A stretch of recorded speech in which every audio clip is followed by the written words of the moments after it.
নমস্কার, জয় হিন্দ, জয় ভারত। প্রিয় দর্শক, আমরা আমাদের প্রতিবেশী দেশ নেপালকে অশান্ত হতে দেখেছি। সরকার পরিবর্তন হয়ে গেছে।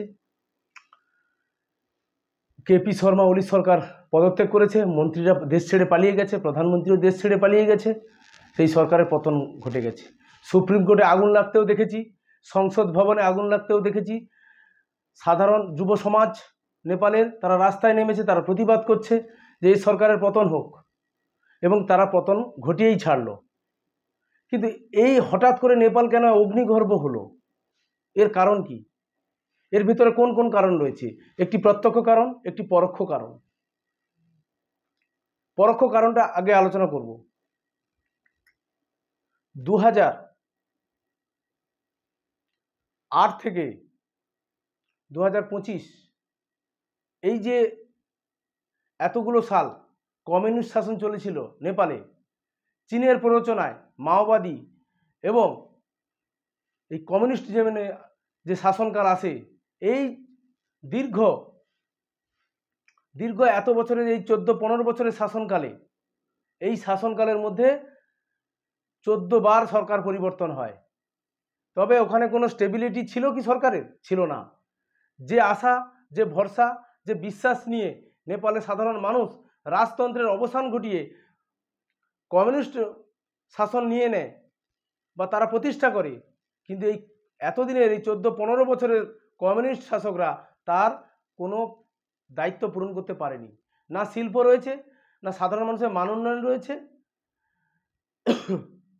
না কর্মসংস্থান রয়েছে, না সরকারি চাকরি রয়েছে।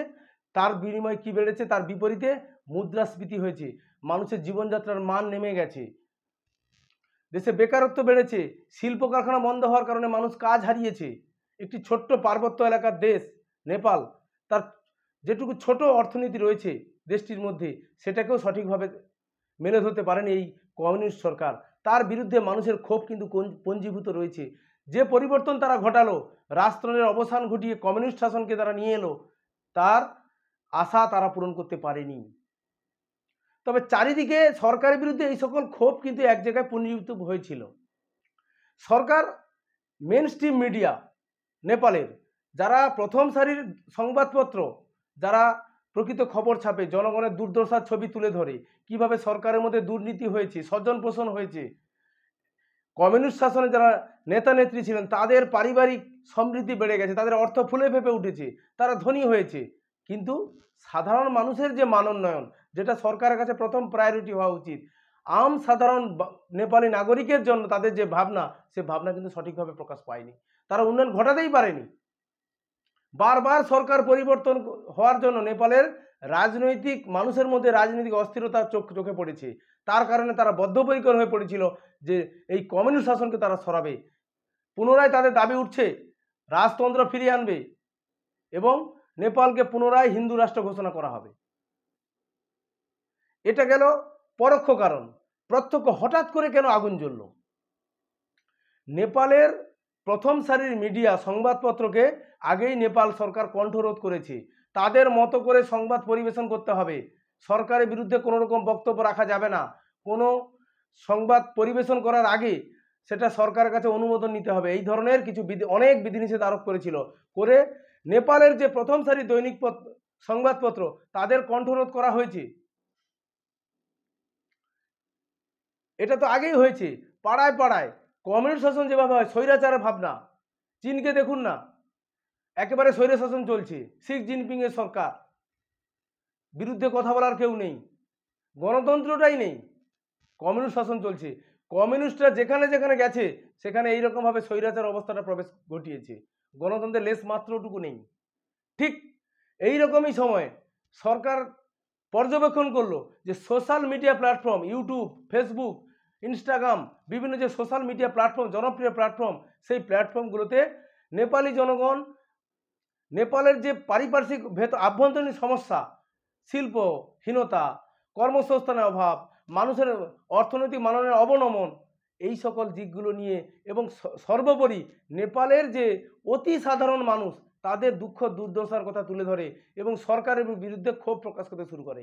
ঠিক সেই সময় সরকার এই জনগণের যে ভাবনা, জনগণের যে মত বিনিময়কে কণ্ঠরোধ করার জন্য ইউটিউব এবং ফেসবুক এবং অন্যান্য সোশ্যাল মিডিয়া প্ল্যাটফর্মকে ব্যান করার চেষ্টা করে।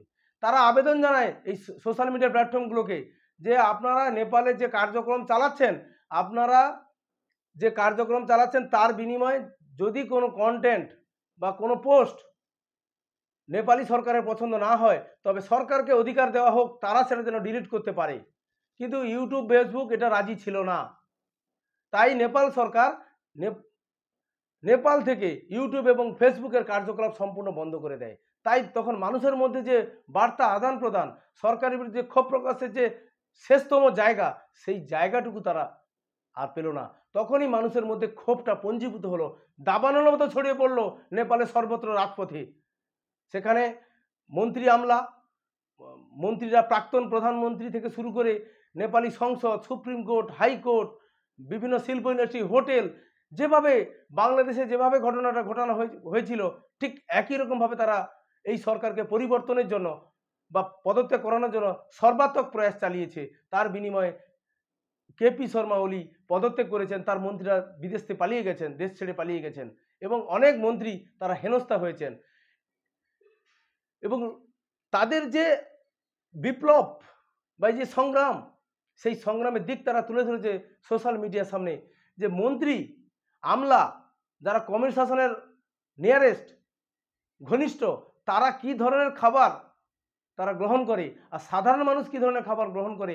আমরা কালকে একটি ভিডিও দেখেছিলাম যে যে ধরনের খাদ্য হাই প্রোফাইল ব্যক্তিরা গ্রহণ করে, তাদের খাবারটা বাড়ি থেকে লুট করে সাধারণ মানুষকে খাওয়ানো হয়েছে। সে চোখের জল বাঁধ মানেনি, মানানো যায়নি। যে কি ধরনের আমাদেরকে শাসন করে, শোষণ করে কিভাবে নিজেরা ফুলে ফেপে উঠছে, নিজেরা আরাম আয়েসে জীবনযাপন করছে, কিন্তু অতি সাধারণ নেপালিদের কথা তারা ভাবেনি।